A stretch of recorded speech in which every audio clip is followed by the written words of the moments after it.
আমাদের দেশ অধিকাংশ সময়ই হয় প্রাকৃতিক নয় মানব সৃষ্ট বিভিন্ন দুর্যোগের মুখোমুখি হয় এবং সেটা অদূর ভবিষ্যতে হতে থাকবে সেটা আমরা অনুমান করতে পারি। ফলে আমাদের জন্য এই থিমটা অত্যন্ত গুরুত্বপূর্ণ। এই অ্যাওয়ারনেস তৈরি করা মানুষের মধ্যে যে এই ধরনের একটা ঘটনাতে মানুষ মানসিকভাবে ক্ষতিগ্রস্ত হয় এবং সেটা কোনো ক্রমেই শারীরিক ক্ষতি থেকে কম নয়, বরং অনেক ক্ষেত্রে শারীরিক ক্ষতি থেকে এটার ইম্প্যাক্টটা অনেক অনেক গুণ বেশি। আমাদের অকাজে অর্থ ব্যয় হতে কোনোই সমস্যা হয় না, কিন্তু যখন এই কাজের প্রসঙ্গ আসে তখন আর ফান্ড খুঁজে পাওয়া যায় না।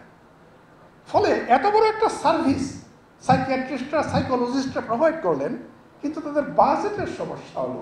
বাজেট প্রোভাইড করতে হলো NIMH, এবং এইটা আমি মনে করি অত্যন্ত লজ্জাজনক এবং দুঃখজনক কথা আমাদের জন্য।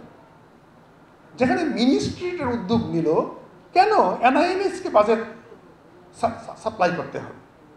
তো কত টাকা ফান্ড লাগছিল এটা করার জন্য? এবং এটা আমি খুব দুঃখ প্রকাশ করছি যে আমরা তা প্রোভাইড করতে পারিনি। সেই জন্য একটা কথা এই প্রসঙ্গে আমি বলতে চাই যে আমি এইখানে এসেছি, যারা আমাকে ডেকেছেন আমি অনুমান করি তারা আমাকে ভালোবাসে, আমি তাদের ভালোবাসি আমার কলিগ হিসাবে।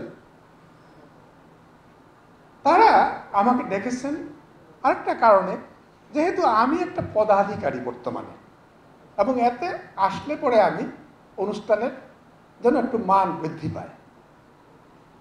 এই সাইকোলজি আমি বুঝি। যদি আমি পদাধিকারী না হতাম, ইট ইজ এন এক্সিলেন্টাল থিং। আমি এখানে এসেছি, ইট ইজ এন এক্সিলেন্টাল থিং। তাহলে কি আমি আসতাম না? আমি আসতাম। আমি একদম দর্শক হিসেবে আসতাম, কারণ আমি সাইকিয়াট্রিস্ট এবং ওয়ার্ল্ড মেন্টাল হেলথ ডে এটা আমার দিন। তো আমি এখানে এসেছি, ইট ইজ নট সিগনিফিক্যান্ট। এবং আরেকটা গুরুত্বপূর্ণ প্রসঙ্গ হচ্ছে এই, যদিও আমি গভর্নমেন্টে রয়েছি, কিন্তু আমি হেলথের দায়িত্বে নেই, আমার কাজটা ভিন্ন। ফলে আমি এখানে এসেছি, আমি মনে করি এটা খুব সিগনিফিক্যান্ট কিছুই না। যাদের এখানে আসা দরকার ছিল তারা হয়তো ব্যস্ততার জন্য আসতে পারেন নাই, সেটা হচ্ছে দুঃখজনক। এটা ইন্ডিকেট করে যে আমরা মুখে যা বলি কাজে তার প্রতিফলন হয় না। নায়াসিনামাইড ও স্যালিসাইলিক সমৃদ্ধ লিলি ফেস ওয়াশ, যা ফেসের ডেড স্কিন সেল দূর করে দেয় দ্বিগুণ ফাস্টার ব্রাইটেনিং।